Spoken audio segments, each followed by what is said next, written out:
So here's something almost nobody outside of central banking is talking about. Five central banks from Asia and the Gulf quietly built a way to move real money across borders in seconds. Not a message saying the money is coming like the system we use today, but the actual money. And by the latest figures, more than $55 billion has already crossed it. Now here's the twist. The Bank for International Settlements, basically the central bank for central banks, helped build this thing. And then, in late 2024, it walked away. So what is Project mBridge? Why did the people who built it step back? And what does it have to do with the digital yuan in your newsfeed?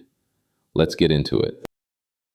Okay, so to get why this exists, you have to understand how clunky cross-border payments really are. When you send money to another country, it does not travel in a straight line. It hops through a chain of middlemen called correspondent banks, and each one takes a cut, adds a delay, and runs the same compliance checks again. So a payment can take 3 to 5 days, and nobody can quite tell you where it is along the way. And here is what surprised me. The BIS found the number of these correspondent banking relationships fell about 30% between 2011 and 2022, even as the money people send kept growing. So more money is squeezing through fewer pipes. That is the problem mBridge set out to fix. And the story starts small. Back around 2019, two central banks, Thailand and Hong Kong, tested whether two countries could swap currencies directly on a shared digital ledger. And it worked. Settlement that took days now happened in seconds at up to half the cost. So in early 2021, two heavyweights joined, the Central Bank of the United Arab Emirates and the digital currency arm of the People's Bank of China. They renamed it the multi-CBDC bridge, then simply Project mBridge. And just like that, a quiet two-country test became a five-nation bridge, and almost nobody noticed.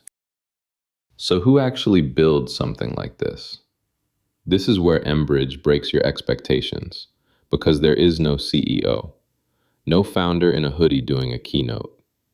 It is a consortium, coordinated by a part of the BIS called the Innovation Hub, specifically its Hong Kong Center, led by Benedict Nolans. Around the table you have got Eddie Yue, Chief Executive of the Hong Kong Monetary Authority, the Bank of Thailand, the Central Bank of the UAE, and the Digital Currency Institute of the People's Bank of China, run by Changchun. And here's the detail almost nobody covers, and honestly it is my favorite part. Changchun is not just the official in charge of China's digital yuan. His name is literally on the academic paper for the consensus protocol that mBridge runs on. Think about that. The person running the world's most advanced central bank digital currency also co-authored the computer science that secures the network. That is not someone delegating. That is someone in the engine room. And the group kept growing. In June 2024, Saudi Arabia's central bank joined as a full member, so the Gulf's biggest energy economy is part of this bridge too. 5 central banks, no single boss, and a guest list that reads like a map of where global trade is heading. All right, let's open the hood. When you hear blockchain, you probably picture Bitcoin, miners, tokens. Forget all of that here because mBridge is a different animal. It is a permissioned ledger, which just means you cannot wander in and join. You have to be invited. And the elegant part is who runs it. On mBridge, the central banks themselves are the network. Each one runs a validating node, basically a computer that checks and confirms every transaction. And together, they form a fully connected web where every central bank links to every other one. The commercial banks, your HSBCs and Bank of China's, plug in and move money, but they do not get a vote on validating it. That stays with the central banks, so sovereignty is built right into the wiring. Now, how do they agree on what is true without a Bitcoin-style mining race?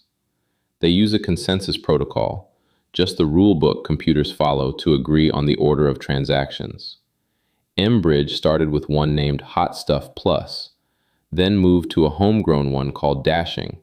And remember Changchun? Yeah, his name is on that one. No token, no mining, no staking. Just trusted institutions confirming each other's work, with finality in seconds. But here is the line to remember. The system we use today moves messages, an instruction that says, please pay this person, while the money shuffles along behind it for days. mBridge moves the value itself.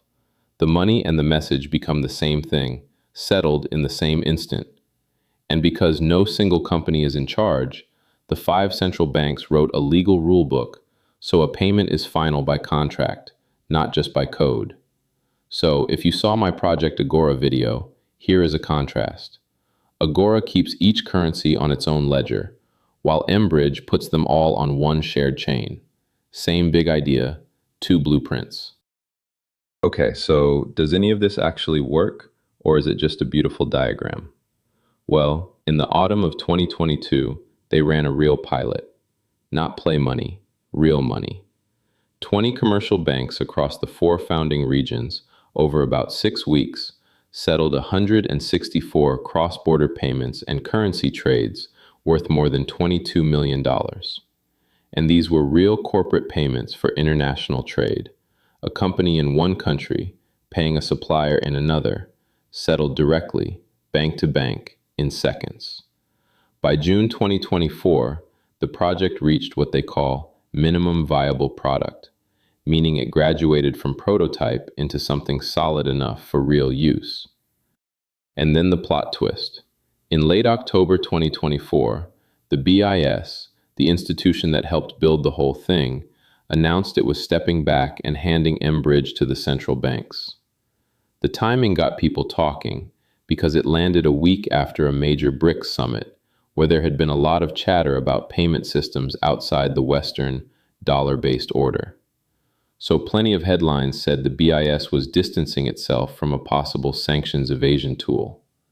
But I want to be fair, because the head of the BIS, Augustin Carstens, addressed it head-on.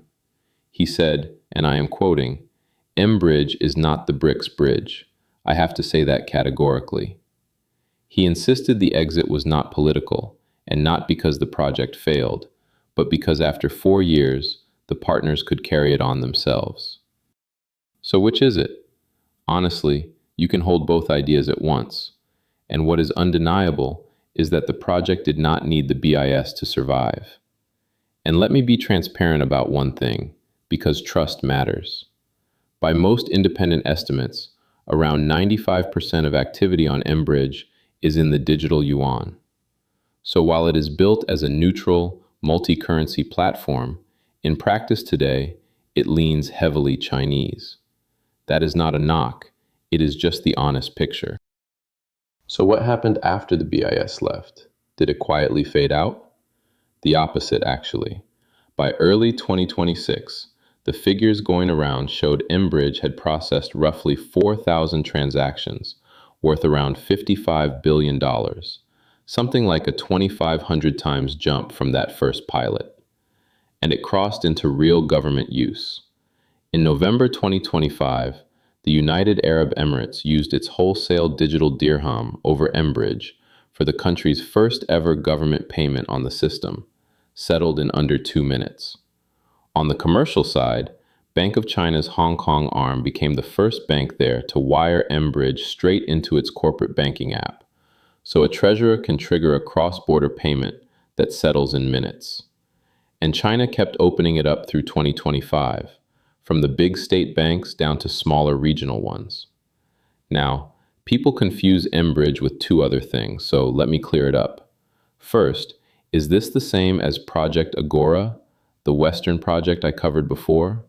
No, and this is the part a lot of creators get wrong. They are separate projects with the same parent. Both grew out of the BIS Innovation Hub and the same 2023 blueprint for money's future, but there is no technical bridge connecting them. What overlaps is the guest list.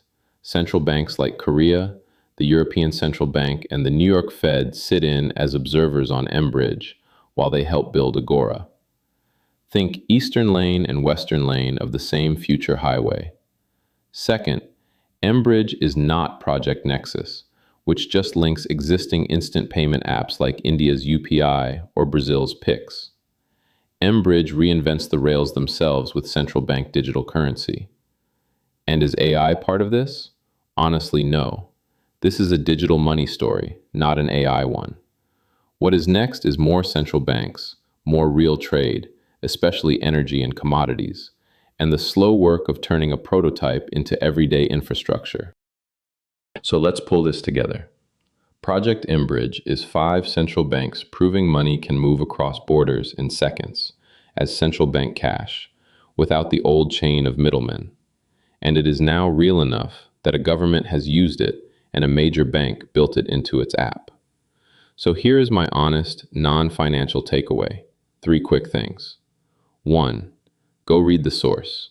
The BIS published a detailed report on mBridge, linked in the description and in my Notion write-up. Read it, and you will understand the future of money better than almost anyone in your feed. 2. Keep this straight. mBridge is wholesale, plumbing between banks in central bank money. It does not touch your personal wallet, and it is not a coin to buy. And 3. What to watch this year.